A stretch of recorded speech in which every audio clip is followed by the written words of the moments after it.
quick tip for remote online notarization, especially if you're doing estate planning or real estate documents and multiple people need to sign, including witnesses. Yeah, learn from my experience. It was an interesting one, so that you don't have to learn it the hard way. So when you have multiple signers, right, there are a couple of primary signers, you may have a couple witnesses or a couple observers. A lot of people think, oh, let's just pile in a conference room and use one laptop. That does not technically work well. In fact, the main tip that I have for you today is primary signers, a main signer, a co-signer. Those people can share a device, but witnesses cannot. Learn from me.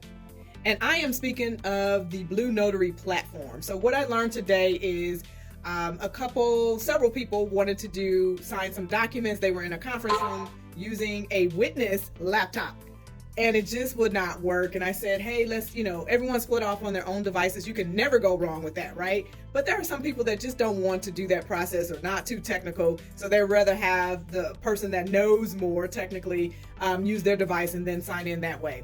Again, there is an issue, at least on I don't want to call it an issue, but it is actually required that the signers, the primary signers, use one device, and the witnesses must have their own, or each have their own device.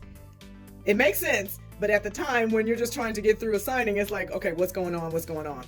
Maybe you knew that, but I didn't. But every lesson I write down, I try to share, and I try to make the process as smooth as possible for my clients, because it's already kind of nerve-wracking, right? It's great to be at home or in an office where you don't have to have someone in your face or a notary in your face, etc. But the downside sometimes of being online is that we can't see your screen. We don't know each and every device, so we can't help from that perspective.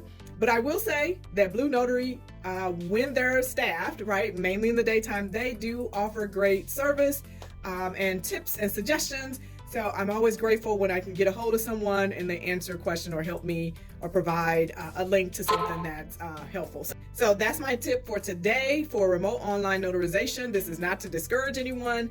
I am a hands-on learner, so I like learning new things or different things, and then I also share them. So obviously I want to know as much as possible so there are no hiccups, but there are hiccups sometimes, and you can't lose patience. And sometimes you got to know when to cut it off too. So it kind of works both ways. Okay, let me know your thoughts. Have you had any issues, notaries being a remote online notary, or from a technical standpoint, how do you get your clients through any technical issues that may come up?